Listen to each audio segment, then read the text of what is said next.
Okay, now, before we actually start writing our Redux code, it's going to be a lot of code in a style that we might be unfamiliar with. Even getting started with just writing these reducers might be a bit confusing, so I want to take this time just to show you what each piece will look like before we start writing it so you don't feel overwhelmed with all this new code that we're suddenly writing. Now, let's re-explore our diagram and let's look at our reducers. So reducers are a fundamental part of Redux because they are essentially what our state is represented by. When I say reducer, you can pretty much picture it as an object. And the root reducer is the big object that holds all the smaller objects.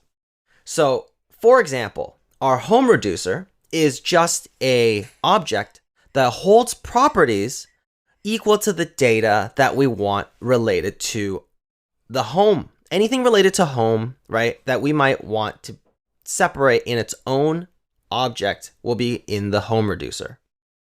Anything related to the shop, right, maybe all the shop items are going to be in the shop reducer. Anything related to the user, such as the current user or the address or whatever we can imagine with the user, we hold in the user reducer. And they're all just objects. And they all together compose the big object that is our root reducer. And you can visualize it literally as just a big object with a property of home that goes to some object with those home data, right? Home properties. Same thing with the shop. Same thing with the user. And let's say the component wants just the user reducer. Well, we would just pass that slice, right? That object into our component as the property that that component needs. Let's say it is current user. We can just go from the root reducer, get this user object, and even just get that property of current user and pass it into our component. Now, let's say we wanted to update that user the same way that we were doing setState inside of our app.js component. Well, we do that with these things called actions. And what actions are, if we scroll down a little and look at this new diagram, is literally also just an object. It's an object that has a type on it with a string value, and then it has a payload that could be whatever we want it to be. Whatever we want to update that value to, we would just pass that as the payload. So our components will fire these actions, right, with this with a name on it, that take this shape with a type and a payload. That would then go into our reducer, which would then check the type to see whether or not that type of action is applicable to that reducer. Because if we want to update the current user, only the user reducer cares about that action. The home reducer and the shop reducer don't care about it. And the way that it works is that these reducers are going to check against the type, right? Because that string we're just going to match and say, oh, does my reducer care about this type of action? If it does, I want you to update the whatever property it is. In this case, it's the current user property with the payload on that action. So these actions update our user reducers with the payload.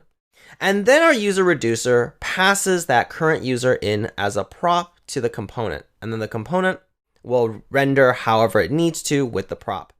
And it will continue to always follow this flow. Let's say the user logs out, right? From our app component, we would then fire that action again. Set current user would be the action. So the type would be set current user. Payload would be null this time because the user logged out.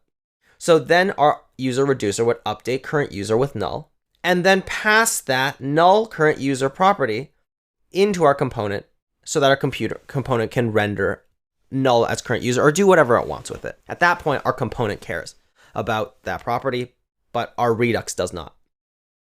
So if we want to look at our reducer code, the way that a reducer looks is every reducer is just a function. The function takes a state and then it takes an action. The state is the previous state that it was in, is the state before this new action is going to update it. So we can even see this as previous or current state.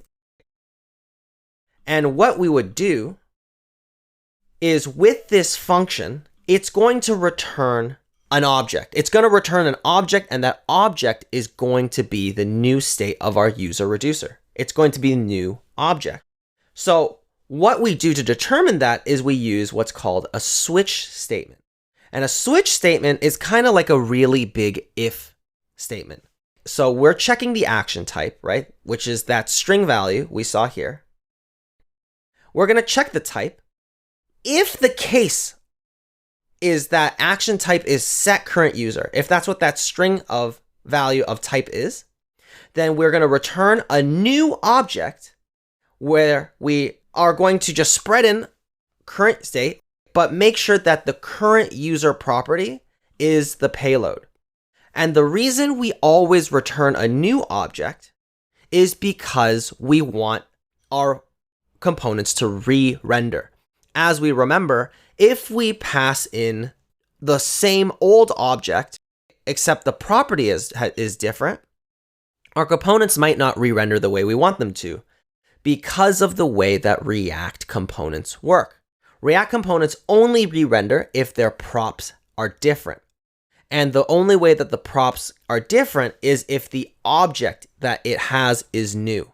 If we pass the same property, i.e. the same object, but with a different value, like let's say we just passed in a modified version of current state where we instead did current state dot current user equals action dot payload. If we did, action dot payload, if we did this and this is what we returned, that object is not actually different and our component will not re-update.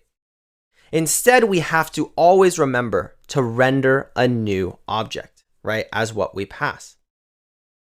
If none of the action types match, then we just want to return current state because we don't want to re-render anything. Because this action does not affect our reducer. Our reducer does not care. The reason for this is because our reducers are listening to every action. And our reducers only change if the type is relevant to it. And we will do that with our code. So remember that. Every reducer is just a function that takes the state and then it takes an action. And then based on the action, it determines whether or not it needs to re-render. And then what it gives out is just going to be the object. And in our case, all it is just a value of current user goes to whatever that payload was. And this is going to be the type of code that we will write inside of our Redux. I just wanted to show you guys this because as we start writing it, there will be a lot of this stuff and I don't want you to be confused as we're building it. Okay, let's start integrating.